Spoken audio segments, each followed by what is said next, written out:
கண்டிப்பாக அந்த ஒரு ப்ராமிஸை நீங்கள் எடுத்துங்க. ஏதாவது ஒரு விஷயம் என்ன ஸ்கேர்சிட்டி இருக்கோ அதை நோக்கி அவனை இன்னையிலேருந்து நகர்த்த ஆரம்பிக்கும். அந்த அறிவையும் ஞானத்தையும் இறைவன் அதிகமாக கொடுத்துருக்கார். ஸோ கண்டிப்பாக இன்னும் சில வருடங்களில் நாங்கள் கேள்விப்படுவோம். நீங்கள் அதை செய்வீங்க. மனப்பூர்வமாக தீரஜுக்கு என்னுடைய ஸ்ட்ராங் ப்ரேயர்ஸ் இன்னையிலேருந்து நான் வச்சுக்கிறேன். You should become a big scientist in the future. Thank you so much.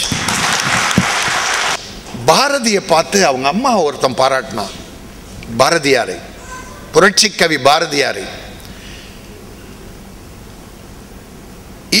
இந்த தாய், பாரதியை பெற்ற தாய், தன் கருப்பையில் எப்படி சுமந்தால் இந்த நெருப்பை. பாரதி நெருப்பான். வெள்ளைக்காரனை விரட்டிய பாட்டின் மூலமாக விரட்டிய அந்த பாரதி நெருப்பு, தீப்பிழம்பு. அந்த நெருப்பை அவன் தாய் தன் கருப்பையில் எப்படி சுமந்தாள்னா, அந்த கருப்பையில் எப்படி சூடு இல்லையா அந்த குழந்தை என்பதை போல நான் இந்த தாயை பார்த்து கேட்கிறேன், தாயே உன் கருப்பையில் இந்த சிறப்பை நீ எப்படி சுமந்தாய்? இது சிறப்பு, அது நெருப்பு, இந்த குழந்தை சிறப்பு. எனக்கு மிகப்பெரிய ஆச்சரியமாக இருந்தது. உடனே அவங்க அம்மா கேட்டாங்க, நீங்கள் ஏதாவது கேள்வி கேட்குறீங்களான்னு கேட்டாங்க. நான் கேள்வி கேட்டுருவேன், அதில் நம்ம கேள்வி கேட்க தான் முடியுமே. ஆனால் அந்த குழந்தை ஏதாவது பார்த்து இதில் ஏதாவது நீ சொல்லுன்னா நான் ஐயா பக்கத்தில் போய் ஒழிஞ்சிருவேன், இல்லைன்னா பிரபு சாலமனை விட்டுருவேன். அது நம்மால். நான் ஆசிரியராக 18 வருஷம் ஒர்க் பண்ணேன். இப்போ காமராஜ் மெட்ரிகுலேஷன் ஸ்கூல் 32 வருஷமாக நடத்துகிறேன். அதாவது அறிமுக உரையில் சொன்னாங்க, அதெல்லாம் வேறு. ஆனால் இந்த சிறப்பு, அதுதான் சொன்னேன், தோன்றிற் புகழோடு சொன்றுக. அதுக்கு ஒன்று வள்ளுவன் இன்னொன்று சொன்னால், மகன் தந்தைக்கு ஆற்றும் உதவி இவன் தந்தை என்னோற்றான் கொல் எனும் சொல். ஒரு நாட்டினுடைய கொடிகளுக்கு எவ்வளவு 228 கொடிகளையும் பார்த்த உடனே சொல்றதுக்கூடிய ஒரு திறன் இருக்கிறதால் அது மிக மிக அருமையான திறன். இந்த திறனை போற்றி வளர்க்க வேண்டும். இங்கே இருக்கின்ற தாய்மார்களுக்கும் மற்ற பெற்றோர்களுக்கும் நான் வேண்டிக் கொள்வதெல்லாம், இதுபோன்று நீங்கள் குழந்தைகளை வளர்த்த வேண்டும்.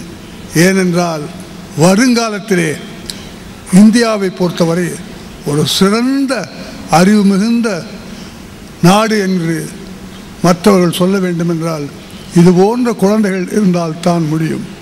ஆகவேதான் இந்த விழாவிலே என்னை விஜயகுமார் அவர்கள் வந்து அழைத்த பொழுது நானும் கூட ஏதோ என்று நினைத்தேன். இங்கே வந்தவுடன் உளமாற மகிழ்கின்றேன். அதிலே என்ன காரணம் என்றால், இது போன்ற விழாக்கள் வருகிறது. நான் சாதாரணமான விழா அல்ல, ஒரு அதிசயமான விழா, அதுவும் ஒரு அபூர்வமான குழந்தை என்கின்றதிலே நான் மிக பெருமைப்படுகின்றேன் என்று கூறி, ரோட்டரி என்றாலே மற்றவர்களுக்கு சேவை செய்வதற்காகவே பிறந்த ஒரு உலகம் தழுவிய நிறுவனம் இருக்கிறது என்றால் அது ரோட்டரி தான். அருமையாக சொல்லுங்கள், பீஸ் த்ரூ சர்வீஸ் என்று சொல்லுங்கள். உங்களுக்கு தெரியும், மக்களிடத்திலே இன்று போர்க்குணங்களும் கொடூர குணங்களும் நிறைந்திருக்கின்றன. அவைகளையெல்லாம் வெல்ல வேண்டுமென்றால் அமைதி, சாந்தம் இவர்களால் தான் வெல்ல முடியும். ஆகவே தான் மில்டன் என்கின்ற ஆங்கில கவிஞன் சொல்லினார், piece hath their victories more renowned than war என்று சொல்லினார். அந்த முறையிலே நீங்கள் உலகத்தையே ஆட பிறந்தவர்கள், நீங்கள் உலகத்தை ஆட பிறந்தவர்கள். அதே நேரத்தில் அது போன்ற ஒரு அறிவாளியை, ஒரு சிறந்த குழந்தையை இங்கே கொண்டு வந்திருக்கின்றனர் என்றால் உங்களை நான் மீண்டும் பாராட்டி கொண்டு இந்த அருமையான விழாவுக்கு என்னை அல்கூர்ந்து அழைத்தமைக்கு என்னுடைய நன்றி கலந்த வணக்கங்களை கூறி, வாழ்க ராயப்பேட்டா ரோட்டரி சங்கம், பன்னெடு நாள் வாழ்க என்று கூறி அமைகின்றேன். வணக்கம்.